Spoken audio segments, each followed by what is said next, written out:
leading to better things next year. But it felt like you got this incredible year out of Christian McCaffrey that he probably won't replicate. I mean, even tonight, he looked toast. How many more years are you going to get this kind of production from Kittle? And even this year, he was in and out. He gave you about half a season. Trent's on the way out. It would have been nice if they had gone for it. But hey, maybe they beat Philly next. Maybe they get to go to Tampa next week. Just feels like a missed opportunity. And if they don't make it all the way, they're going to pat themselves in the back and say, no one thought we'd make it this far, and we had these injuries, and wasn't it a successful season? Nah, man, no. No. I don't want to see any of this participation trophy crap. You lost to Sam Darnold at home, man.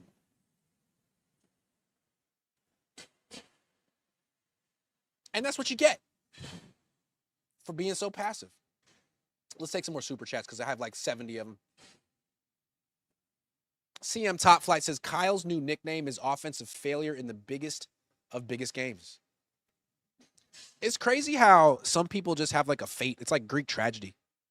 Kyle Shanahan was put on this earth to build up your expectations and break your heart. It's what he does. It's incredible. He convinces me every time. Here for the Grant flu game. I'm doing all right. Mr. Fish and Chip says back to type against a high-level coached opponent. Yeah, the Niners were out-coached in this game. Showtime says Kittle said Kyle found his rhythm at the end. Why did it take so long? Our pure progression offense could have used some audibles tonight. It's a good point. I agree. Mindful Naked says I blame Shanahan's horrible play calls on crucial downs. Not sure who he thinks Purdy is. Perhaps Purdy thumbs brings in Mac 10. Oh, yeah, I didn't talk about that. Hold on, let me do that. Let me add a couple things. I'll get back to the super chats. Purdy's injuries.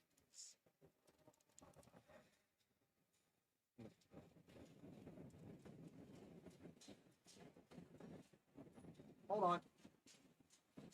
Here we go. I wanted to bring this up with the Brock Purdy thing, but I forgot. So let's talk about it now. Brock Purdy. Not only did he throw for 127 yards and a pick and no touchdowns and lead the offense to a whopping 3 points, but he got smacked, which is, part of football, probably to be expected. Such a good defense he's facing. Austin Pleasant's the left tackle, not all his fault, but he really got hit a lot. And he hurt himself a couple of times. One, his throwing hand was bloody. Some of his fingers hit a helmet. That's never good, although he stayed in the game.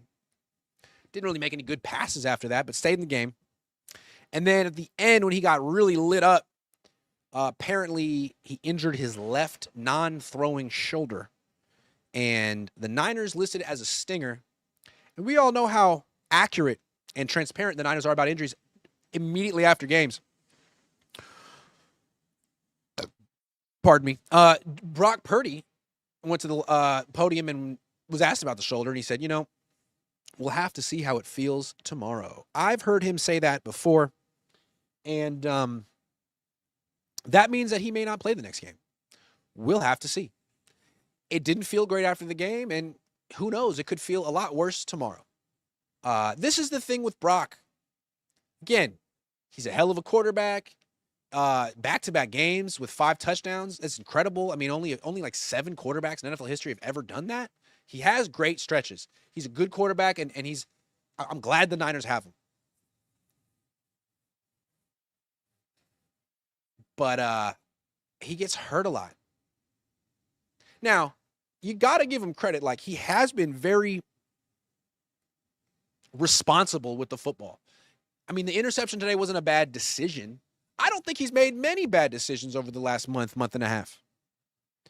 But that doesn't change the fact that he's 6'1.5 inches, and he looks like Peter Pan in the pocket.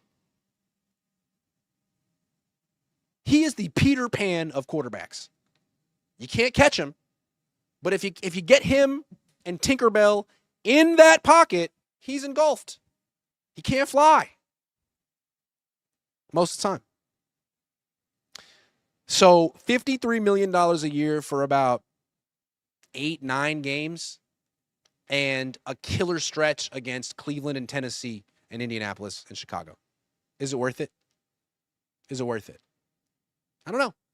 We'll see what he does the rest of the season. Okay, I posted this before the game. If you missed it, according to a source, what I'm hearing is that the Raiders are going to blow it up. Maybe this comes as no surprise. Tom Brady, the stuff he did in year one didn't work. He's essentially running that team, although he's not around the team. He was hanging out with Leonardo DiCaprio in St. Mark's. I don't even know where St. Mark's is. On a yacht. No one invited me, which pisses me off. Seems to have pissed off Maxx Crosby, too, because the Raiders shut him down. He wanted to play. God love him. And Brady was off in St. Mark's with Leo DiCaprio. Apparently, they had some type of a something. And Brady doesn't like him anymore. Now they want to trade him because they think Crosby's not a team guy. I mean, I'd trade him too, but not because of that. Like, they need to start over. So apparently they think they can get 3 first-round picks for him. Maybe. Probably get 2. Other thing I heard is that Pete Carroll has already been informed that he's been fired. He's gonna coach tomorrow, but he's done. And that's another smart. I mean, hiring him was a mistake. But I just don't have any faith that the Raiders are going to do anything right. Anyway, who cares about the Raiders? No one is the answer. What we want to talk about is Maxx Crosby. Should the Niners trade for him? 2 firsts, maybe 3.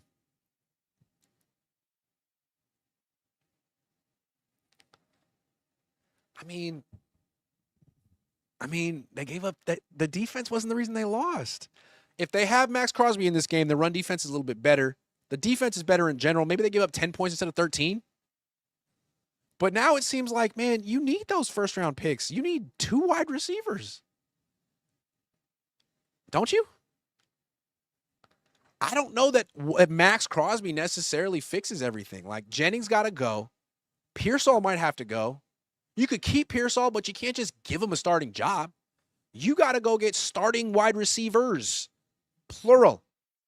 And you don't want to pay for him because that didn't work out the last time you tried. You got to draft him, and you're not, infallible with that. Maybe you need as many picks as possible here. So I don't know. Maxx Crosby might be going somewhere else. More things I heard because I'm tapped into the streets. It's going to be some big trades this offseason. I know you're thinking like maybe the Niners trade Mac Jones. Man, there's going to be really high-profile quarterbacks that get traded before him. Burrow, Lamar, Kyler. Mac will probably be 4th on the list, maybe 3rd. I don't know. Maybe people like him better than Kyler. But what I heard, and I'm Adam Schefter, who? Yeah, you don't know.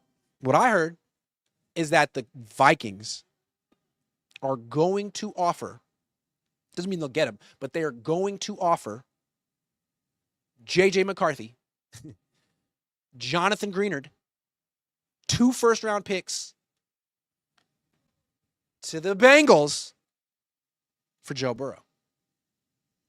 And what I also heard is that I don't know if the Bengals will say yes, but the Bengals are interested in Brian Flores to be their head coach.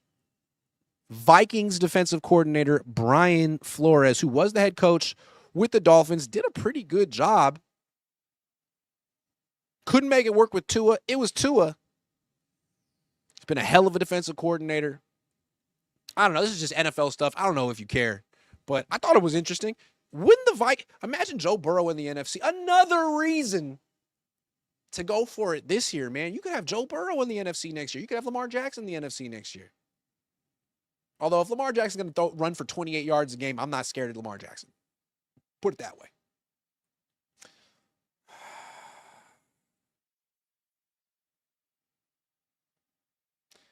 Chris Hams says we mostly beat a bunch of last place teams and forgot how bad Banana Hands plays against good defensive coordinators, head coaches are. Kyle ain't getting a 6. That's been my suspicion for about 6 years. G.I. Jones, Sam Darnold says Sam Darnold will win the Super Bowl before Kyle. Oh, my freaking God. That would be a bad look for everyone. Corey Coleman says, good game from a Seahawks fan. Love your work, G. Thank you, Corey. What a classy fan base. What you talking about? Willis says, from the start, offense looked disconnected. The defense looked at its best, but that's what was expected. Kyle was shook, passed the juice on 4th and 1 and not a quarterback sneak. Lynch shook equals fans in free agency. Yeah, man, like where was the Brock Purdy zone read that that's like unstoppable? You can call that? Were you scared? All day, every day, Kim says Brock Purdy can't play a real defense. That's a freaking fact. Nick H says Seahawks ain't that great. Kyle's just a failure. Casey Cold says finally feeling the loss of Brandon Ayuk. Now that's an interesting take. I didn't put 2 and 2 together on that one. But I'd have to say you're right. I mean, this offense can't get the ball down the field. There's no explosive element with this offense, especially when Kittle is less than 100% healthy. Ricky was supposed to be that guy, and he's not. And are they better off without Ayuk? It seems like it. I mean, it seems like his negative crap was a big reason the Niners were 6-11 last year, and they're not 6-11 now, so good. But yeah, they could have used like a bought-in version of Brandon Ayuk tonight. I don't know if that guy exists anymore, but God, yeah, the guy they missed the most tonight was Ayuk. That's so true. Not Bosa, not Warner, not Trent. Ayuk. Ayuk is somewhere. What do you think Ayuk's doing right now? He seems like a simple man. Did you hear Brock Purdy take a shot at Ayuk a few days ago? Is subtle. Someone asked him about Ricky, and he went on and on and on about how much he loves Ricky. Oh, Ricky, man. And the thing about Ricky really loves ball. Ricky loves football. Not just the stuff that football brings you. I've heard him say that. I've heard Lynch say that. He doesn't just love the stuff football brings you. Oh, like who? Like the guy with all the cars who makes the weird videos and posts them on YouTube? Oh, like him? Well, here, man. I like Ricky. We all like Ricky. Great guy, great story, incredible story. He could go home and sleep with the football under his pillow. Doesn't make him better than Brandon Ayuk. Brandon Ayuk could hate football and be twice the player that Ricky Pearsall is. There is no amount of love that Ricky Pearsall could have for this sport that's going to make him better than Brandon Ayuk, who could be Kyler Murray. He could be playing Call of Duty and still be an asset to this team. So I don't know, man. Maybe they just make up with Brandon. Hey, Brandon, would you like all of your guarantees back? Probably not do that. So I don't know. But you're right, man. The guy they missed tonight was Brandon. Rodney says, can we get a Fumblando for CMC and for Foldando for Kyle? I don't know how to sing that, but I'll say Fernando. I didn't get to say Garendo once this season. I feel bad for him and for me and for you. B Jizzle 22 Iffy says, you paid Ayuk 4 games like this much needed. You paid Ayuk for games like this. It's true. You paid Ayuk for games like this. True. He had some really good performances against the Seahawks in the past, too. Austin K says, Kyle getting close to that Marvin Lewis status. Damn. This guy was coach of the year 6 hours ago. I was driving in to the stadium listening to one of the radio stations, and they were talking about how Kyle Shanahan should win coach of the year. Could we finish the season? How about Mike McDonald? How about Liam Cohn? Guys who beat Kyle this year. Nick says a pass to the fullback on 4th and 1 instead of a sneak. I didn't like that. Could have went sneak, could have went zone read. David Kindle Jr. says, can we please trade Shanahan for Tomlin and get rid of Brock? I don't want Tomlin. I'm not excited about Tomlin. Tomlin's just going to find a way to win 9 or 10 games and then do nothing in the playoffs. Can we please, hold on. Chris Mika says, Kyle, worst offensive performance than any Jets game this year. 3 points, facts. Is that true? Yikes. 3 points is bad. Sal Jeezy says, Lyle Bananahan strikes again. Aztec says, Cartman was at least funny. Kyle's just a joke. Peter does not drink. Says, in a way, I'm kind of relieved we lost. I know the Super Bowl is home, but we oddly play better on the road. So do the Seahawks. Tom Cruise, 49, says, when you know the D sucks, your offense needs to step up. The D sucks. Laser Lax 20 says, Kyle had a chance to give this defense so much confidence heading into the playoffs, made them play the whole game. That's true. Week 1, they actually stayed on the field. This week they could not. Moonman says you can't really blame the defense on this one. Offense was pathetic. There was no heart from the offense at all. Can't win like that. We will see y'all. Actual sports fan says retribution for Lance and Kaepernick. Heavyweight Hank says we all bought into the hype. We didn't listen. I did not buy into the hype. Nicholas Bart's $2. Thank you. Laserlax20 says this looked like Mac Jones O-line. Mac made it work. You think Mac wins this game? Is that fair to wonder? Would Mac have won this game? Maybe not. Maybe he would have.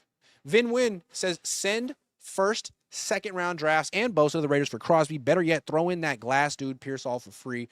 Yeah, he's going to bring back a lot. Joe JC says sad thing about the seasons like this is they tend to fade from the collective memory. Impressive run, just not enough reminiscent of the Garcia era. I agree. Those Garcia teams had no defense. Nicholas Bart says, what happened when CMC, Kittle, Trent are gone? Remember when everyone said that Purdy didn't need the Avengers? I guess he does. Tom Cruise says, Jorge Hernandez said Jimmy G would be better than BP. Who? Quinn Howard says, so Salah is staying now, right? Silver linings. We'll see what happens in the playoffs. Dylan says, what was the game plan here? We went from Super Bowl convos to looking like chumps. Is it safe to say we have no chance against the Eagles? Also, much love. I wouldn't say they have no chance, but I think it's going to be a similar matchup to this. I mean, I think the Eagles are similar to the Seahawks. Tough, physical, bully you, great defense, a running game you have to, I don't know. We'll see. Aztec says Niners going to be playoff doormats. A team will wipe their cleats on us. Grant, thanks for being D-only non-homer content creator. Lombardi's everywhere. San Fran Trader says, do we know for sure who SF will face next week? No, we don't. We'll find out tomorrow. Nicholas Bart says Darnold for 30 or Purdy for 60. Easy option. Darnold's confidence is starting to slowly improve. Abu Marco 23 says, the Bears game proved we can win shootouts against teams with bad defenses. Our kryptonite is a top-tier defense with a competent offense, Seahawks and Eagles. Philly is going to be painful next week. Also, if the Niners somehow make it to the Super Bowl, how about Denver? Top-tier offense with a top-tier defense with a competent offense. Another bad matchup. Denver. Mike Henry says, time to move on to the next game. This one sucked. Bad night against a good team. And here come the Purdy haters again, like it's always his fault. You defend Brock, Mike. You defend him from the haters. Showtime says Ricky P would be an all-time flag football player. So would I. Manny PSF says nothing more cathartic than a Grant rant after a Niner L. Thank you for saying what we're all thinking. Much love. I'm trying, man. Our Heart 22 says losing to this shit-ass Sam Darnold offense took all the magic from the season. Year is now over. Kyle and Salah blew ass tonight. Thank you for your candor. Sean SF49 says Kyle dialed up 3 points with one less offensive possession last week. Kyle was a genius for dropping 42 despite the defense. Shan drops a massive 3 points, but it's on the D for allowing 13. Child, please. Aztec says Purdy threw at least 3 hospital balls. He's too short. Life is too short. Nicholas Bart says Brock Purdy is too damn short. It's actually unreal. Throw Dak or anyone that's competent in the pocket, and they score 30. We pay him $60 million to win. He dropped back looking to run tonight. And that's why I thought maybe Matt could have done a little bit better. Miami Niner fan says, Kyle gonna Kyle. We needed this snap back to reality. Oh, there goes gravity. Aztec says if Purdy was a rapper, he'd be too short. Hey, man, I love Todd Shaw. Nothing wrong with Todd Shaw. Nicholas Bart says short and $55 million. Damn, you guys are going in. Crew Boy 666 says, can the Niners win a playoff game at all this season? Dream scenario, play the Panthers, play the Pack, have Rams take out Seahawks. Does Warner come back? Yeah, maybe. Dream scenario, I like it. Nicholas Bart's $55 million for our quarterback. John Castle says Purdy sucks. Primo Grant, thanks. Christopher Hengeller says Pearsall? Question mark? Good question. Fire Kyle, hire Bieniemy, right? Says DBZ Warlord. No. The Black Hercules says Grant is dropping knowledge tonight, folks. Trying. David Trinidad says, for Niners haters who treat Niners fans pain like a hobby, Raiders fans, where does this loss rank historically? Up there. Joe FXDB says Grant's time to shine, trashing Niners. I thought I was pretty tame. Quality control F, do better. You get an F, Joe. F minus. Aztec says, Grant, I love you, bro, but dish the beanie. Looks like a love glove when you pinch the air out before using. Looking out for you, bro. Much. Man, I like the beanie look. All right, fair enough. Shan, 1 less possession, 10 less points, says Sean SF. Nicholas Barr says, imagine if we never drafted Trey Lance, man. Okay, I imagined it. Daz says, where was the offensive creativity? Tanja's born. Gadget plays the Sky Moore, Garendo. What happened to our rookie offensive players this year? What happened to my country? Johnny Christo says, Philly's a great city. Take Pops and spend a few days there with him. Man, it's cold. But I'll bring my beanie. You know who doesn't want to go to Philly? My dad. Laser Lax 20 says, you asked what Ayuk is doing. I'm not reading that, man. That's not nice. S2 Bling says, Ricky can take a bullet but can't take a hit tackle. Now, that was definitely not nice. Colin Anthony says, wouldn't trade for Crosby. Bunch of big contracts. We're on the sidelines this season, yet we're battling for the number 1 seed. Depth is better than top-heavy roster. There is something to be said for that for sure. Magoo says, good game from a Hawk fan. Grant, better than Lombardi. You're real. Thank you. Sean SF says, bro doesn't respond to my fire takes. Yeah, I do. Sabino Cruz says, who's to blame this time? Will Mac make a return? Well, let's see if Brock Purdy's hurt. Mac would have for sure won, though. Vin Win says, Lynch looked so pissed after that 3rd and 17 run for a first down. Why so mad, bro? It's on you. Yeah, man, you wanted someone to set the edge? Trade for someone. What are you going to do? Fire Robert Salah? Wasn't last week you were saying you're going to keep him by any means necessary? Oh, yeah. Donates $5. Thank you very much. Oh, yeah. Josiah says, we just blasted by injuries. A fun season, but I think we've hit the end of the road.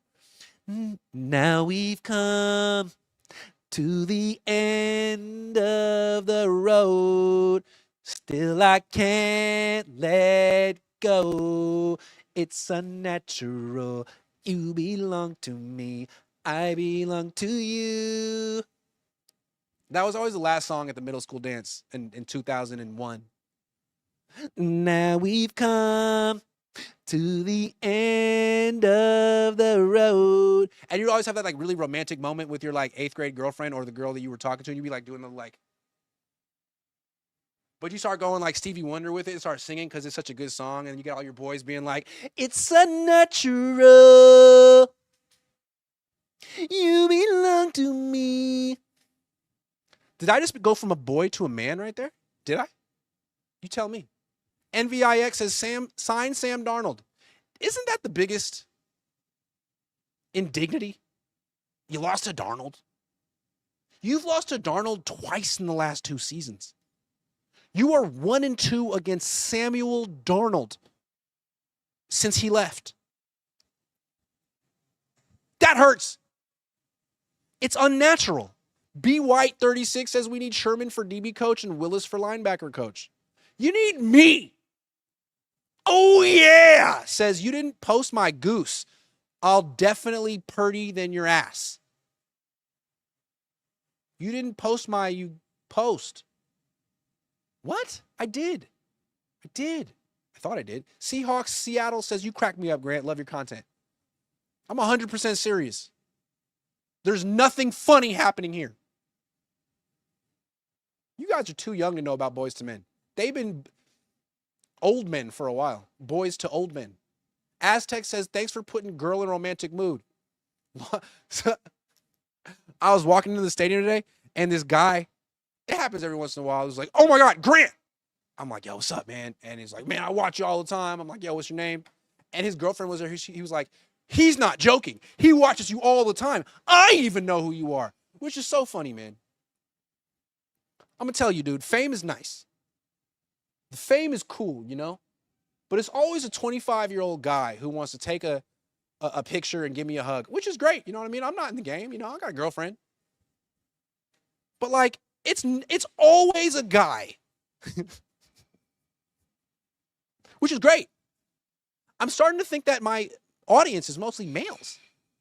And the wonderful girlfriends and wives of the males who watch. So shout out to you if you're watching, you know, against your will because your boyfriend is just, you know, has great taste. I met up with a couple of my friends from childhood before the game. They were on the sideline. Alex Rabins, Alex Weber Shapiro. Hadn't seen him in a long time. I saw Alex Rabins in New York a couple weeks ago, but I haven't seen Alex Weber Shapiro since I was in years. Used to play baseball with him. He played baseball at UCLA. Sweet swing. Anyway, I was hanging out with him before the game, and some kid came over and asked for a picture. And it was great. I was like, yeah, man, see, I'm famous. I'm famous. They thought it was so cool. Everyone thought I was so cool. Everyone thinks I'm really cool, except for all the people that don't. Anyway, thank you for making me look cool in front of my friends, whoever you were. Here's another couple of bucks, Grant. Appreciate you. Aztec says, thanks for oh, yeah. Yeah. All right, you know what time it is. You know what time it is. That's not a song. I just made it up. It's Prize Picks time, baby. Did I get any of my Prize Picks right this week? How is Caitlin? Oh, wait. No.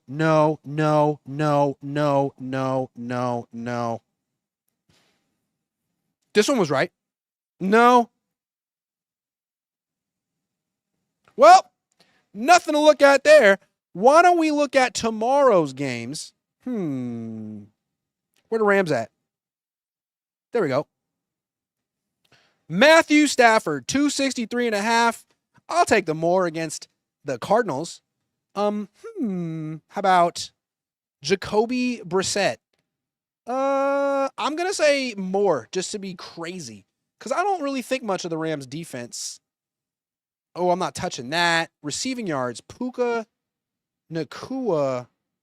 What? No, absolutely not. Trey McBride, 66.5. Yes. Thank you. I don't know. Rushing yards. I don't like this at all. Michael Wilson. Yes. More. I don't feel great about it, though. How about... God, these games suck. Indy, Minnesota, Dallas. None of these games matter. Doesn't matter. Doesn't matter. Doesn't matter. Doesn't matter. Oh! Okay, here we go. Tanner McKee. Debo, 46.5. Nope. All right, Tanner McKee, 222.5. Again, yeah. Stanford. Absolutely. Those are my picks. I like everyone except Debo. I didn't mean to be a Debo hater. I just am. Flex it, submit it, download Prize Picks, use promo code Cohn, get a beanie, play $5, win $50 instantly in lineups when you're wearing a beanie, and you use promo code COHN. Beanie optional, but beanie suggested. Download that. Enjoy. Aztec says, wife wants to know if you sell Cohn thongs. Oh, yeah. No, but they're coming out next year. Look out for the rally thong. Oh, yeah, says, why is no one blaming the O-line instead of always blaming Purdy? It's not like he had time to throw. Could you do better without that line, Grant? Yeah, I could do a lot better. Yeah. Yeah, I could. I would have thrown for 140 yards tonight.